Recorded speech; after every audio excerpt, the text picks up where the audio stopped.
Hi everyone, for this video I thought I'd do a sort of follow-up video from my Chatelaine finishes video. I'm hoping in this video to sort of give some of you out there that really want to stitch a Chatelaine some extra information, some sort of hints and tips on all the different elements that make up a Chatelaine design that might give you the confidence to actually start one. I remember being really nervous at the thought of starting my first big Chatelaine, and I basically looked at anything that mentioned Chatelaine on the internet. I read about it. All the blogs and bulletin boards, different forums. I read everything I could possibly get my hands on about Chatelaines before starting one, because I'm that type of person. I needed to know everything, needed to know as much as possible. So I'm hoping to condense all of that information that I've learned from my own experience of stitching them, but also more importantly the things that I learned from other stitchers, things they helped me with when I first started stitching Chatelaines. I'm hoping to put all of that into this video to help all of you out there that want to know a little bit more about these designs perhaps before you commit yourself. So let's begin at the beginning and talk about the Chatelaine charts themselves. Now every time Martina releases a new design, she does it by way of what she calls an online class. Now some stitchers get a bit confused about this. They think because it says a class that it takes you through step by step on how to stitch the design, but it doesn't. Basically Martina's classes are a Yahoo group where she uploads the files for the design. So she'll put up the materials list, the key, and part by part or the full design depending on how she's decided to split the design up. They get uploaded to the Yahoo group, so that's where everybody goes to download the design if they've signed up for it. Of course the other way you can get Martina's designs are through her re-release designs, are obviously by going to European Cross Stitch. They're Martina's only suppliers of her PDF charts, and also you can get some paper charts from them as well, and also So&So sells some paper Chatelaine charts as well as 123 Stitch, I think, possibly as well.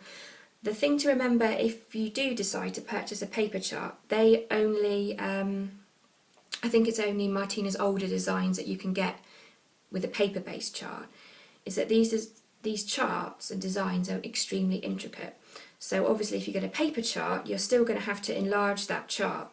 So it's actually much easier, given the choice, and obviously personally myself, I definitely would get the PDF charts. It's a lot easier to enlarge the charts on a PDF and to print out, you know, the parts that you want, that you're stitching in great detail. Obviously I stitch from my iPad, so it's even easier for me. But even before I had my iPad, I used to obviously use Adobe and do snapshots to enlarge the charts. There were some parts of the chart that I enlarged by, 400%. That's how much you had to magnify and enlarge the charts in order to be able to, see what you're stitching and stitch them clearly. I do know quite a few stitchers that initially bought paper charts of Martina's, and they have since gone and bought exactly the same charts but bought the PDF charts through EuropeanCrossStitch.com because they just found it so much easier to use the PDF charts. Obviously it's entirely up to you. I think the other thing to bear in mind, possibly, I think I'm right on this, but obviously I didn't have any paper charts, so I don't know for sure, but I think the paper charts might only come in a black and white chart format. Now Chatelaines are one of the few charts where I actually prefer to stitch from a coloured chart because it's much easier to distinguish the different symbols that Martina uses for the colours with a colour chart, and you can also see the different colours of back stitching or speciality stitch designs that she uses. Although Martina always says to go with what she writes in the instructions on the chart when it comes to colours for speciality stitches and for back stitching, it's a lot easier to distinguish on a coloured chart, the different colours that are used. Whereas on a black and white chart, it's all a load of lines and you can't distinguish one bit of back stitching from another. So that is something to bear in mind when you're deciding whether to get a paper-based chart or a PDF chart. Obviously it's entirely up to you what you choose, but I just thought I'd mention that because it's something you might not have considered.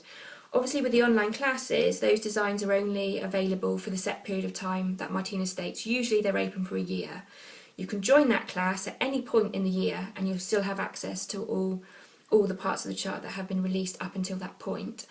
I would say that after those classes are closed, it's entirely up to Martina's discretion whether she chooses to re-release those charts again or how long it takes her to release those charts. So I would say if there's an online class now that's open and you really, really love the chart, I would get the chart now, because you don't know at what point, if ever, Martina will release that chart for European cross stitch to sell.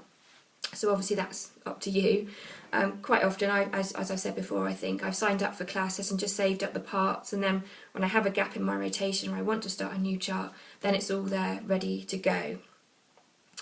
So that's something to bear in mind with the charts. Anything else on charts that I need to say? I don't think so. Obviously, if you have any questions about the designs, the online classes are a good place to ask them, but I would say that the groups on Yahoo aren't really very active anymore. I would say the majority of stitchers, if they've got a query on Chatelaines, would ask it in the Chatelaine Facebook group. The Yahoo groups are quite quiet, really. People just go there, download their designs, and the odd query people will post on there, but they are quite quiet. So if you're looking for a bit more support, it might be worth you joining the Facebook group, on the Chatelaine Facebook group, because that's much more active. Right. Oh, the other thing with the classes is quite often at various points throughout the year, several times, Martina will have a piggy bank discount where she'll discount her current online classes that she's offering. So no charts that's sold by European Cross Stitch, but she discounts her charts by 10%. So that's always good to know. And also, several times throughout the year, she quite often runs a raffle whereby everybody who signs up for an online class gets one entry into the raffle. And obviously she draws the numbers at the closing date that she determines. And then she's got Chatelaine prizes and that she has for the winners. But for everybody who entered the raffle but didn't win, she does a consolation prize, which is a special design which you can't get anywhere else. It's usually a little small design. In fact, one of the designs that I showed at the end of my Chatelaine video, one of those was one of her consolation raffle prizes. So quite often, if I see a chart, an online class that I really want to join, there's one coming up soon actually, then quite often I'll wait for either a piggy bank sale or for a raffle to sign up for the class then, because you get a bit of extra goodies. There is a design that Martina's working on at the moment, and if you join Chatelaine Facebook group, you'll be able to see some previews of it. It's a sparkling rainforest design, and it just looks absolutely amazing, and I know that I'm going to have to sign up for that one when she finally releases the design. So if you want to keep up to date with any sort of new ideas that Martina has or upcoming classes, then the best place to go is her Chatelaine Facebook group. She used to update in several places, but she's had quite a few personal problems really this past year with illness and different things, so it's obviously quite hard to update several different places, and I think she's just found it easier to just update in the Facebook group. So make sure you join that if you're interested in Chatelaine designs, to join the Facebook group. Right, so I think that's everything chart-wise covered. Next there's fabric. So what do you stitch a chatelaine on? Well, there's lots of choices. Obviously there's the whole, do I stitch on even weave linen or do I stitch on aida? There are some stitchers whose work you can see on the Chatelaine Yuku board that have actually stitched a chatelaine on aida. Now there's absolutely nothing wrong with that. People stitch on aida for different reasons. Personally, as you've seen, I stitch my chatelaines on even weave or linen. One thing to bear in mind if you are considering stitching chatelaine on aida is obviously the speciality stitches. You may find you have to modify them somewhat in order to get them on the fabric, because obviously you will have to split the aida because it's not as fine. And the other thing also as well with over one stitching, as I've said on the designs that I've stitched, Martina has offered an over 2 conversion, so obviously you could stitch that on aida, but any over 1 stitching, unless you were prepared to sit there and split the weave of the fabric, it probably wouldn't look as good. But obviously the choice on what you stitch a chatelaine on is entirely up to you. We all have our own personal preferences, but that's just something to bear in mind. If you were thinking about stitching one on aida, obviously it's going to be a bit more difficult and you may have to modify the pattern. As for material that I've stitched my chatelaines on, you've seen I've used 28 count and 32 count fabrics, both even weaves and linen. I love stitching on them both equally, and the only thing I take into consideration when it comes to the count that I choose to stitch a design on is if there's a lot of over 1 stitching, I might want to stitch it on 28 count. The count of my fabric might depend on the colours that fabric is available in. those type of things. Obviously, as I mentioned before, if a design is very densely beaded, Martina might often recommend you stitch it on 28 count just to make sure you can fit the beads in. Obviously it's entirely up to you. If you feel confident enough that if a design is densely beaded that you know where to pick and choose to put the beads, you might have to leave one or two out here and there in order to get everything to fit on, then go for stitching on 32 count fabric. 32 count is my preference for chatelaines, but you know, it depends really on how I feel the design, how easily I feel it'll be to stitch up on a count of fabric. Obviously there is also the option to use hand-dyed fabric for chatelaines, and one thing to bear in mind with that again is obviously in the dyeing process the fabric can shrink slightly, so often a 28 count, something that's labelled 28 count fabric will tend more towards being a 30 count fabric, which is actually pretty perfect fabric for stitching chatelaines on. And again a 32 count might be closer to a 34 count fabric. Again, it entirely depends on your experience of fabrics and how you feel, you know, you can stitch on them.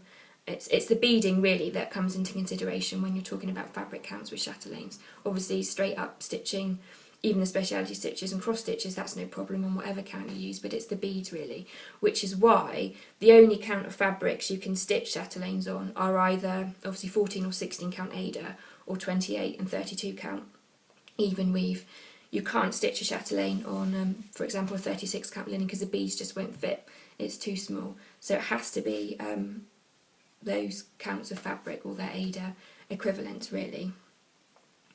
So that's fabric. And now we come on to my favourite topic of threads. Now there are actually many more options for what threads to use with chatelaines than you may at first think.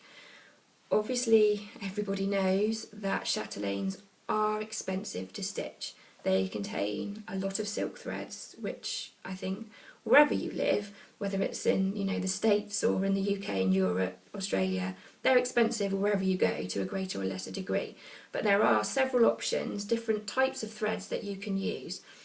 Obviously when you get your chatelaine chart, Martina gives you the full materials list, and to the best of her ability she lists roughly how many skeins of each thread you'll need, you know, how much of each thread you'll need. Obviously it depends on your stitching technique, but it gives you a rough idea of how much of each colour you will need.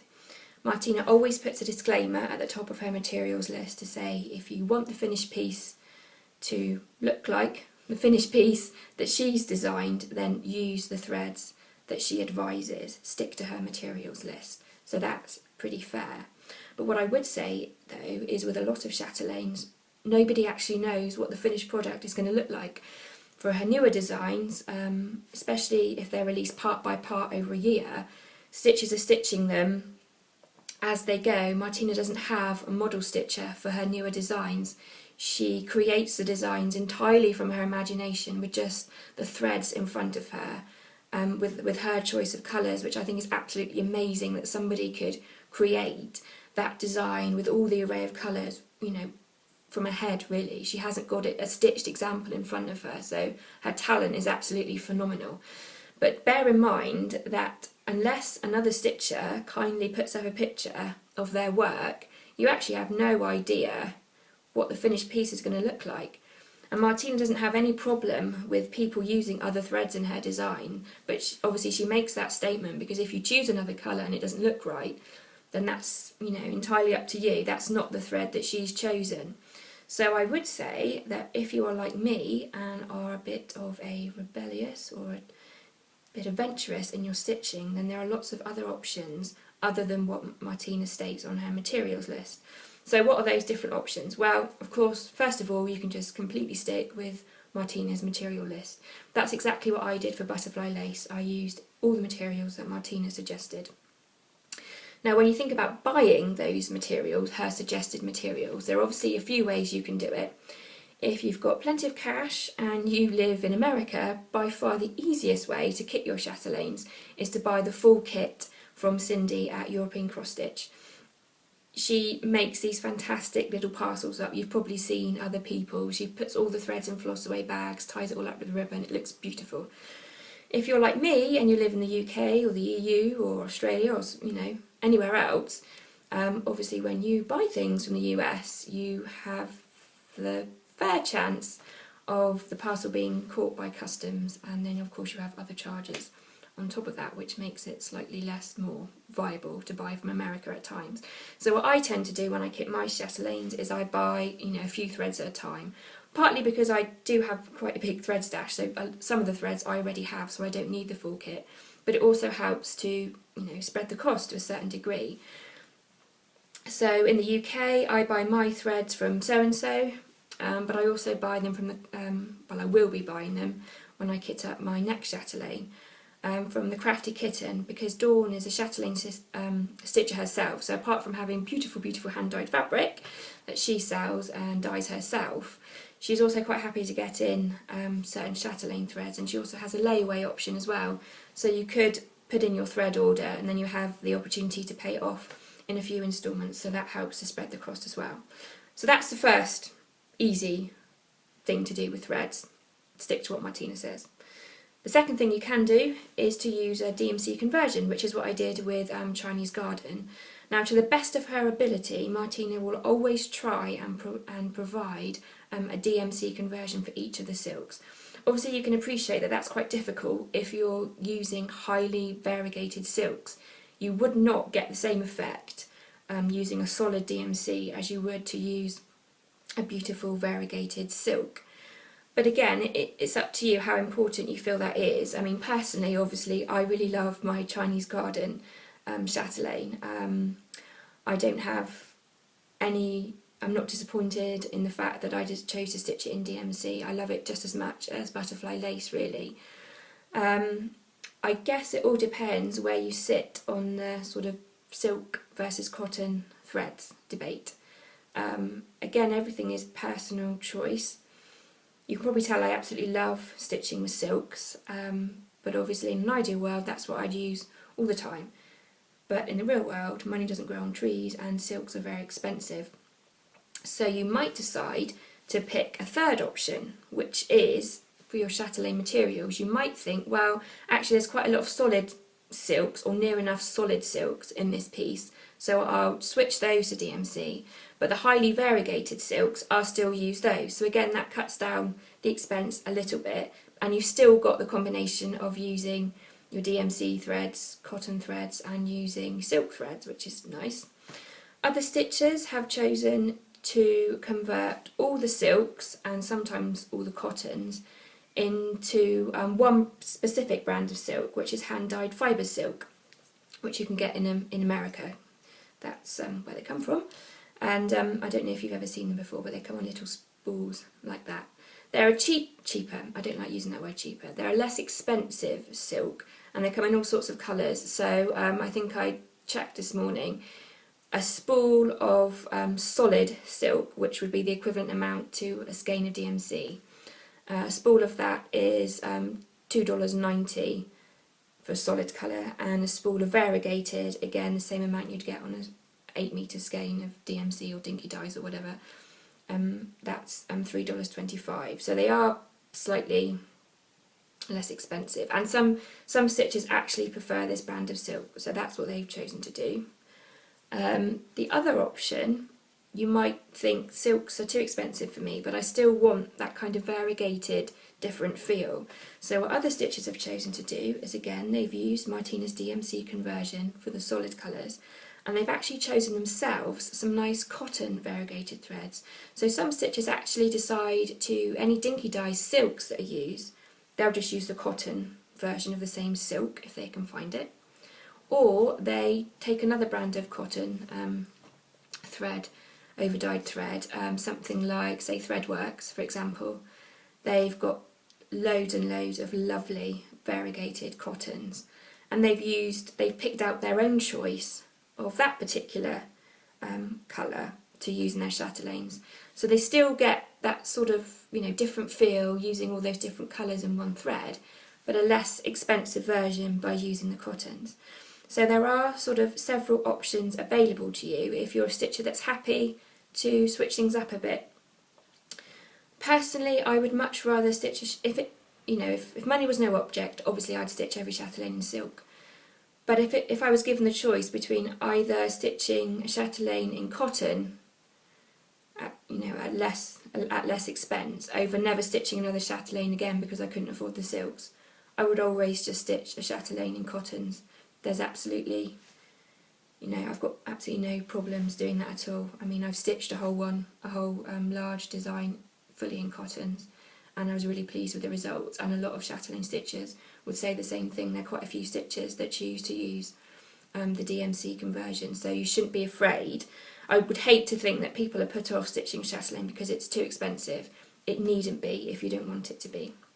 So that's a few things to bear in mind, and I thought I would perhaps show you some of Martina's conversions so you can see the difference, or not in some cases, that using a cotton or a silk would make, and to see that there's not always that much difference. So I thought I'd start off showing you some sort of slightly more variegated silks and what Martina suggests. This one here is a water lily silk. You can see there's lots of colours of pink going from dark to light. That's the name of the thread. It's one that's used in Serengeti. So that, you can see there, it's quite a variegated thread. And the DMC that Martina suggests for that thread is 3688. So you can see that thread there, if I put it against. So you can see it picks out the darker pink in there. So it's, for a solid colour conversion from a variegated, it's quite good really. So that's that one. Another one that I used, obviously I used the silk in butterfly lace, but this is a thread used in butterfly lace. This is sea glass, it's a water lily silk. So you can see different colours in there, again varying greens. It doesn't show up, it's a lot brighter in real life, but that's that one.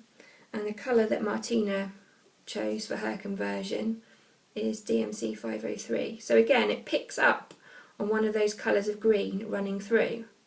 So it's not like if you chose to use this, your piece wouldn't look the same. It would, it gets the main point of the colour.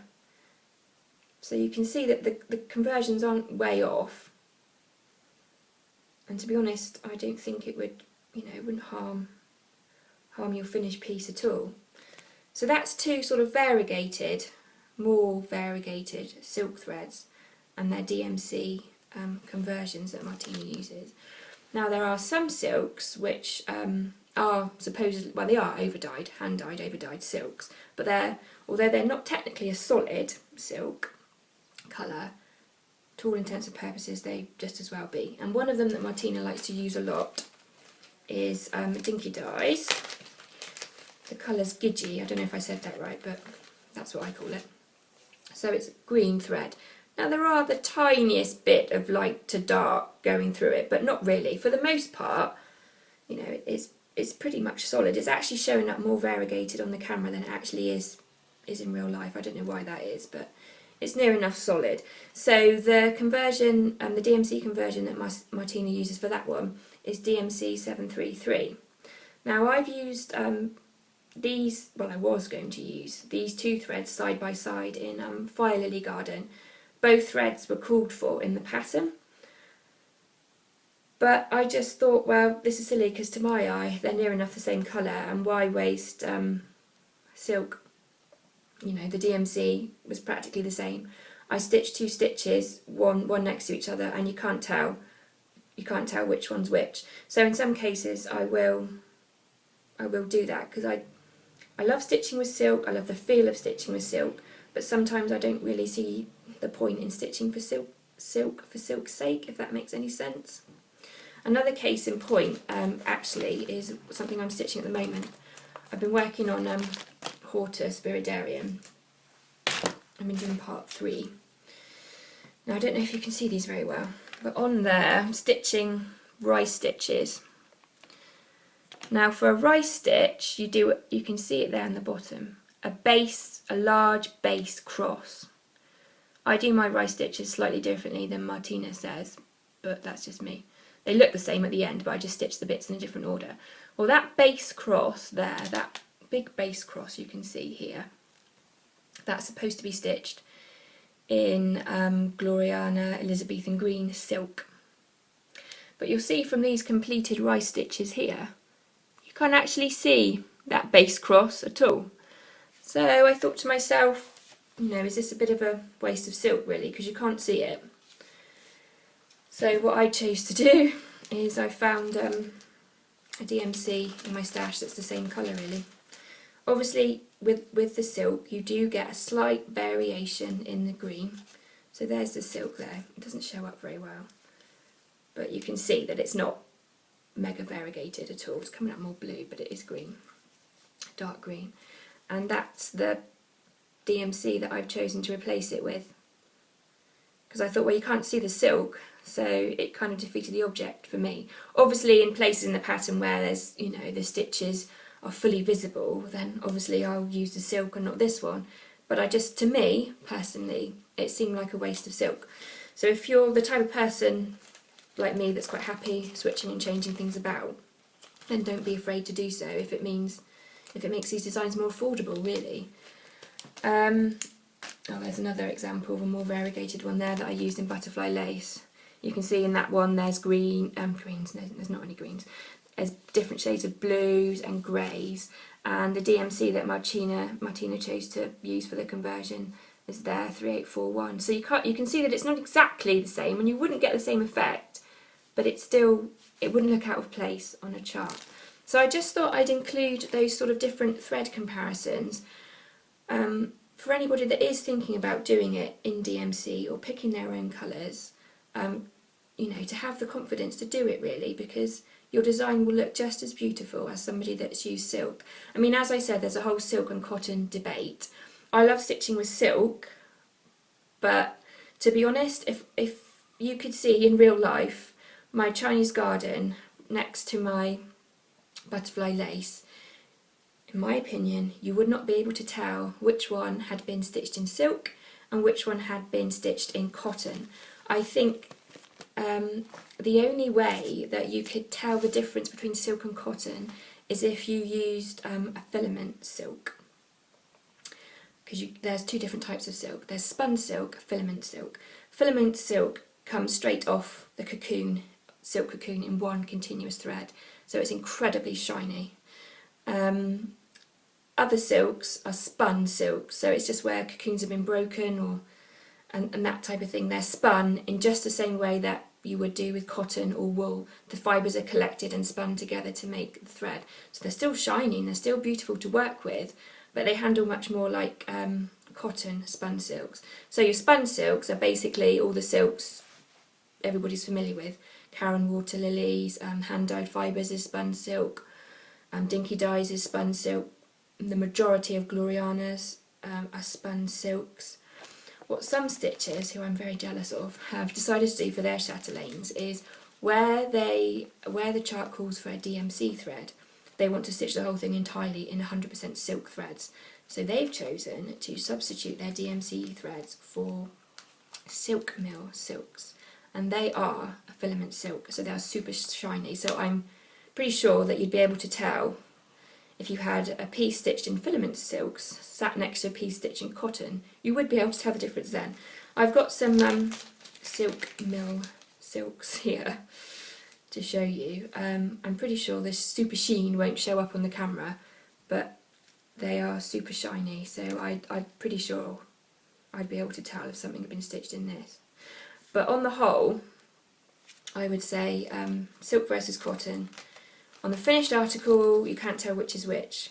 The difference that silk makes is in the actual stitching of your piece. Stitching with silk, I love it. It is beautiful. When you stitch with silk and then you go back to stitching with DMC, to a certain extent it does feel, the DMC feels like you're stitching with barbed wire. There's absolutely nothing wrong with DMC, and it's, you know, brilliant thread to use, but that's the contrast when you stitch with silks. They just glide through the fabric and they're fabulous to stitch with.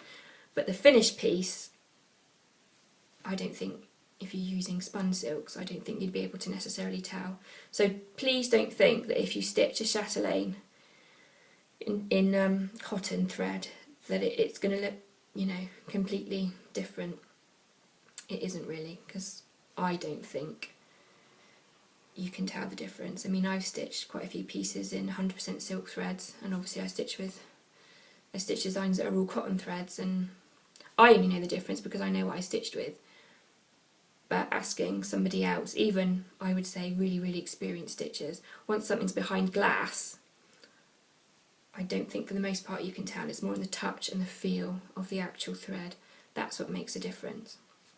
So I think that's everything on threads. I've rattled on about that for enough time. Beads, that's the next thing. Obviously I've talked extensively about beads in one of my videos. So just quickly, I would say, even as a UK stitcher, wherever you are in the world, I would highly recommend buying all the beads that you need from Cindy at europeancrossstitch.com. She does do just the bead pack, and when you get the beads, this is how they come. They come all labelled up, all packaged up, usually with a beading needle as well. It is by far the easiest way to buy your beads. In the UK, Delicas are quite expensive. You can buy them from places like Spellbound Beads. They're an online, they have a shop and an online shop as well, and London Bead Company. They all sell Delicas, but they are quite expensive, and it's so much cheaper and easier just to buy them from Cindy. So I would definitely recommend all stitchers to do that. So that's beads. Next things that stitchers panic about are the speciality stitches. Absolutely no need to be concerned or alarmed.